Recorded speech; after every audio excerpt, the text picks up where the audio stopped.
కేతవరం కేతగిరి రాజ్యలక్ష్మి సమేత వజ్రనరసింహస్వామి temple. ఇది స్వయంభూ temple.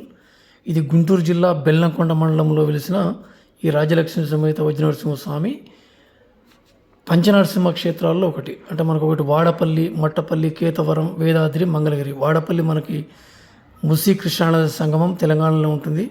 అక్కడ నరసింహస్వామి ముందు ఉన్నటువంటి దీపం ఆ యొక్క శ్వాసతో, నరసింహస్వామి శ్వాసతో రెపరెపలాడుతుంటుంది.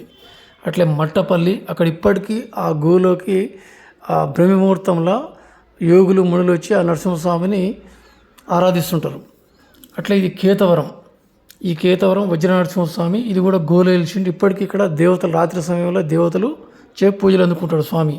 తర్వాత వేదాద్రి, అట్లే మంగళగిరి, పానకాల నరసింహస్వామి. ఈ యొక్క కేతవరం, వేదాద్రి, మంగళగిరి కృష్ణానదికి ఒడ్డున ఆంధ్రాలో ఉంటాయి. ఈ వాడపల్లి, మట్టపల్లి తెలంగాణలో ఉంటాయి, అదే కృష్ణానదికి ఒక పక్కగా.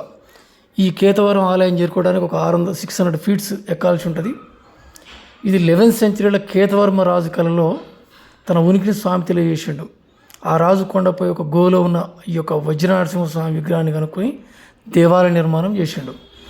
గతంలో ఇక్కడ ఎన్నో వజ్రాల రాళ్ళు కూడా దొరికేవి. ఈ ఆలయంలో సెంచులక్ష్మి అమ్మవారు కూడా ఇప్పుడు పూజలు అందుకుంటూ ఉన్నారు. కేతవర్మ రాజు కాలంలోనే నిత్య పూజల కోసం ఆయన అన్ని ఏర్పాట్లు చేసినారు. ఇక్కడ కొన్ని సంవత్సరాల క్రితం రైతు భూమిని తవ్వుచుండగా ఒక రాయి తగిలి రక్తం కారడం జరిగింది. ఆ రాయిని పరిశీలించగా అది వజ్రశిలగా మారింది. అక్కడ మరింతగా దువ్వినప్పుడు ఎన్నో విగ్రహాలు బయటపడ్డాయి. అందుకే ఈ నరసింహస్వామిని వజ్రనరసింహస్వామిని పిలుస్తారు. ఈ ఆలయం ఇప్పటికీ దట్టమైన అరణ్య ప్రాంతంలో ఉంది. ఈ టెంపుల్ తర్వాత కాలంలో శిథిలావస్థకి వెళ్ళిపోయింది. తర్వాత ముత్యాల రాజు వాసిరెడ్డి వెంకటాద్రి నాయుడు దీన్ని పునర్నిర్మాణం చేసిండు. ఇప్పుడు ఆలయం శిథిలావస్థలో ఉంది. ఈ టెంపుల్ వంశపారంపర్యంగా ఉన్న పూజారి ప్రసన్న ఆచార్యుల వారు దీని పునరుద్ధరణ కోసం కంకణం కట్టుకొని చాలా కష్టపడుతున్నారు. వారు కృష్ణానదికి యువతల తెలంగాణ నుంచి ప్రతిరోజు బోట్ల ఈ ప్రాంతానికి వచ్చి, టెంపుల్కి వచ్చి నిత్య కళ్యాణం పసతోరణంగా ప్రతిరోజు పూజా కార్యక్రమాలన్నీ కూడా ఈ యొక్క ప్రసన్న ఆచార్యుల వారు చేస్తుంటారు. ఈ ఆలయానికి సమీపంలోనే ఇదంతా కూడా, ఈ ఆలయం సమీపం మొత్తం కూడా, ఈ ప్రాంతం మొత్తం కూడా దట్టమైన అరణ్యము, ఇదంతా కూడా పులిచింతల ఫారెస్ట్ కింద ఉంది. ఈ ఆలయానికి సమీపంలో వెంకటాయపాలెం అనే విలేజ్ ఉంటుంది. నాకు తెలిసినటువంటి ఒక మాత, నేను 25-30 ఇయర్స్ కాలంకి వెళ్ళి వెళ్తున్నా ఆ మాత దగ్గరికి. ఇప్పుడు ఆ మాత ఆశ్రమం ఉంది.